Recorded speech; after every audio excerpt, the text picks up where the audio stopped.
So hello guys, कैसे हैं आप सब और आप सभी का स्वागत है। तो जैसा कि आपको पता है, आपका जेई मेंस पेपर 2 का एग्ज़ाम बहुत ही जल्द आने वाला है और आपका नाटक अभी आ ही जाएगा बहुत जल्द। कुछ ज़्यादा समय नहीं बचा है, तो आपकी तैयारी शुरू होनी चाहिए। तो उस बिहाफ में मैं आज आपके लिए एक ऐसी वीडियो लाया हूँ जिसमें हम डिस्कस करेंगे वर्बल वर्बल एप्टीट्यूड का पार्ट है, जो कि है ब्रिक्स के बारे में, कि ब्रिक्स क्या होती हैं और ब्रिक्स किस तरह की होती हैं, ब्रिक्स में क्या क्या चीज़ें होती हैं, उन सब चीज़ों को मतलब एकदम परफेक्टली समझेंगे। ओके, तो यहाँ पर जो थोड़ी मेरी hand writing, I hope camera भी थोड़ा मेरा इतना अच्छा नहीं है, तो मेरी हैंड राइटिंग भी इतनी अच्छी नहीं है, तो आप मैनेज कर लेंगे।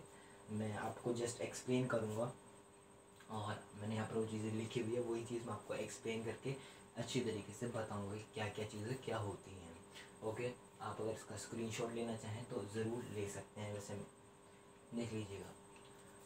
तो फर्स्ट ऑफ ऑल ब्रिक जो होती है बेसिकली ये moulded rectangular block of clay, ठीक है। मोल्ड ऑफ, आपने बचपन में क्ले से खेला होगा, जैसे कि आपकी क्ले होती थी ना, क्ले को आप ऐसे मोड़ मार के कुछ भी बना देते थे, जैसे कि कभी कोई सांप बना दिया या फिर कभी कुछ भी चीज़ें बना दी उसको मोल्ड करके, ठीक है। वैसे ही क्या होता है, एक रेक्टेंगुलर बॉक्स में हम ऐसी क्ले होती है, क्ले को अंदर डालते हैं और प्रेस करते हैं, जिससे कि वो उसके अंदर मोल्ड हो जाता है, फिक्स हो जाता है, और जब हम उसको वापस निकालते हैं तो जो वो क्ले होती है वो एक रेक्टेंगुलर शेप ले लेती है। इस तरह से हमारी ब्रिक बनती है। देन वो क्या कहते हैं, सन या धूप में, या फिर क्लिन, क्लिन का मतलब होता है भट्टी।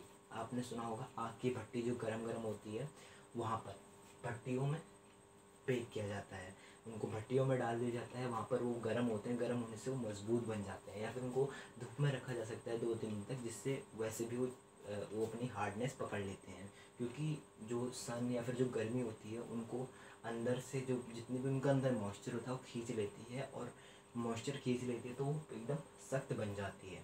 सो बेसिकली हमने जान तो लिया कि कैसे बनती है हमारी ब्रिक। अब हम जानते हैं कि ये जो है एक प्राइमरी स्ट्रक्चर होता है बिल्डिंग का, जैसे कि आप सब जानते ही हैं। अगर ब्रिक नहीं होगा तो बिल्डिंग नहीं होगी। Brick is the primary, okay, primary structure of the building. Okay, it they give the primary structure. If we collect the all the bricks, they give us a primary structure of a building. Okay, so now, this is not the classification, so I am putting into the two parts. First of all we are discussing about the constituent of the bricks. तो BRICS में क्या क्या चीज़ें मिली होती हैं वो चीज़ों के बारे में हम बात करेंगे। तो बेसिकली यहाँ पर 5 चीज़ें मिली हैं। थोड़ा सा यहाँ पर सही नहीं लग रहा है मेरे को, मेरे हिसाब से, लेकिन आप मैनेज कर लीजिएगा please. So first of all aluminium, then we have silica, then we have lime, then we have oxides of iron, then we have magnesia. So ये 5 कॉन्स्टेंट्स मौजूद होते हैं हमारी एक ब्रिक के अंदर। इन चीज़ों को डाल के बना जाता है। ऐसा नहीं कि ब्रिक सिर्फ एक उससे बना दिया। अब देखिए यहाँ पर कई सारे फैक्टर्स आते हैं कि ब्रिक्स मजबूत होनी चाहिए, तो उनमें वो क्वालिटीज़ डालने के लिए ये सारे मटेरियल्स का यूज़ किया जाता है। अब हम देखेंगे कितनी क्वांटिटी में ये चीज़ डाली जाती है और कि ये चीज़ क्या इम्प्रूव करती है एक ब्रिक में। तो बेसिकली जो एल्यूमिनियम होती है वो 20-30% डाली जा सकती है। ये आपकी जो परसेंटेज है ये पूछी जा सकती है आपके एग्ज़ाम में, ठीक है। एल्यूमिनियम जो होती है वो 20-30% डाली जाती है। ये जो होती है प्लास्टिसिटी देती है ब्रिक को, ठीक है, जिससे कि वो इजीली मोल्ड आउट हो सके, ठीक है। एक प्लास्टिसिटी मिलती है। आप जानते हैं मोल्ड का मतलब, जैसे मैंने आपको बताया उसके अंदर डालना, ताकि वो इजीली मोल्ड आउट हो सके, इसीलिए हम उसमें एल्यूमिनियम डालते हैं, ताकि वो इजीली मोल्ड आउट हो सके। वरना कई जो है उसके अंदर ही फंस जाएंगे तो वो थोड़ा सा मुश्किल होगा। तो उसको थोड़ी सी सॉफ्टनेस या उसको प्लास्टिसिटी प्रोवाइड करता है, जिससे कि वो इजीली आउट हो सकता है। Now let's talk about the silica. Silica की बहुत ज़्यादा मात्रा में होना चाहिए। सिलिका एक्सेसिव अमाउंट में होता है, 50-60% में सिलिका मौजूद होता है।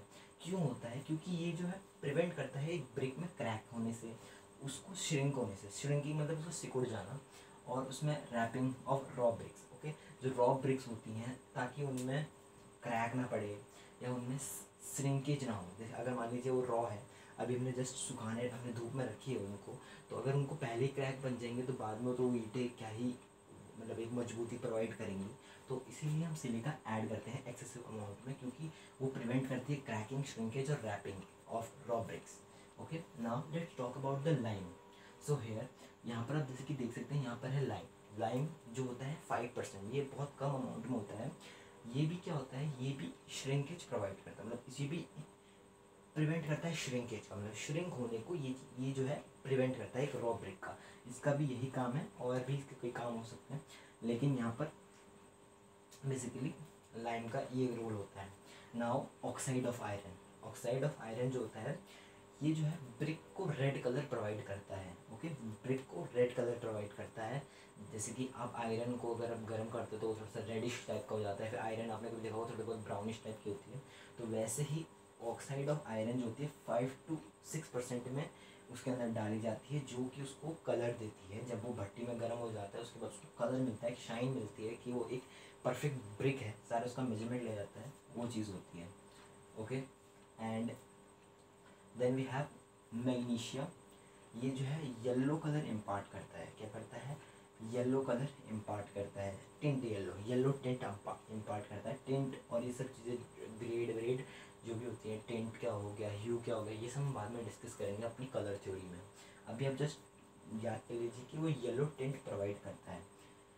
और मैग्नीशिया जो है श्रिंकेज को रिड्यूस करता है। तो यहाँ पर क्या क्या चीज़ें श्रिंकेज को रिड्यूस करती है, लाइम करता है, सिलिका करता है और मैग्नीशिया, इतना सारी चीज़ें उसमें डाली जाती है ताकि वो ब्रिक जो है श्रिंक ना हो जाए, छोटा ना हो जाए। ओके, सो यहाँ पर हम जैसे कि देख सकते हैं,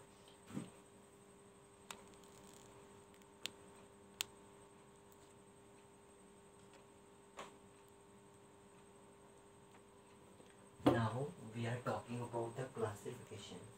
सो यहाँ पर किस तरह से क्लासीफाई किया जाता है, ये बहुत ही ईजी है याद करना।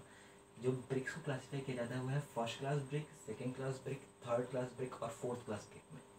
बेसिकली इनके काम क्या क्या होते हैं, जैसे कि कहाँ का यूज़ किया जाता है। तो फर्स्ट क्लास ब्रिक जो होते हैं बहुत ही मजबूत होते हैं और ये टेबल मोल्डेड होते हैं। अब आप पूछेंगे टेबल मोल्डेड क्या होता है। टेबल मोल्डेड मतलब जिसमें टेबल का यूज़ किया जाए उसको मोल्ड करने में, जैसे रेक्टेंगुलर बॉक्स है ना, उसका यूज़ किया जाए। और ग्राउंड मोल्डेड क्या होता है, ग्राउंड मोल्डेड जो कि ज़मीन पे हाथों से मोल्ड किए जाते हैं, उनको ग्राउंड मोल्डेड किया जाता है। और टेबल मोल्डेड के लिए एक स्ट्रक्चरल चीज़ होती है, ठीक है।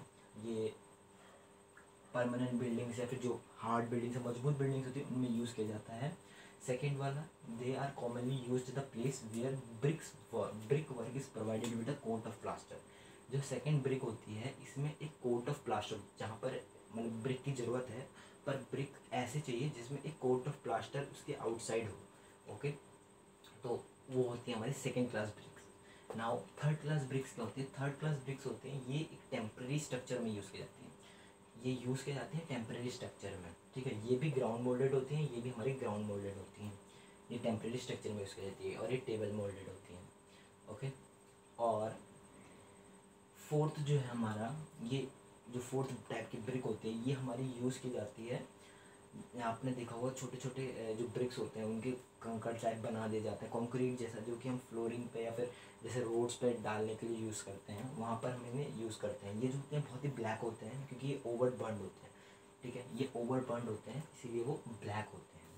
अब मैं आपको एक चीज़ बताना भूल गया, वो है कि नॉर्मल मतलब कि एक ब्रिक का नॉर्मल साइज़ कितना होता है।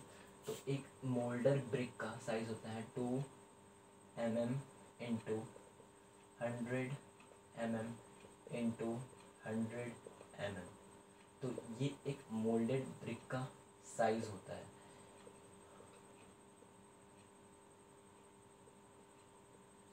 तो ये एक मोल्डेड ब्रिक का साइज होता है। ओके, ये क्वेश्चन बहुत ही इम्पोर्टेंट है, ये आपसे पूछा जा सकता है कितना होता है। 200 millimetre into 100 millimetre into 100 millimetre. तो बेसिकली ये था ऑल अबाउट द ब्रिक्स, जो कि जहाँ से आपसे क्वेश्चन पूछे जा सकते हैं ब्रिक्स से। आई होप मेरे हिसाब से सबसे इम्पोर्टेंट क्वेश्चन ये है।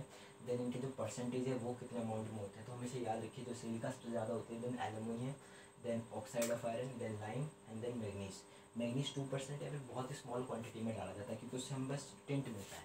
ओके, सो आई होप ये आपको क्लियर होगा। अगर आपको क्लियर है ये चीज़ तो अप्रिशिएट कर दीजिएगा लाइक करके और सब्सक्राइब करके। Thank you so much.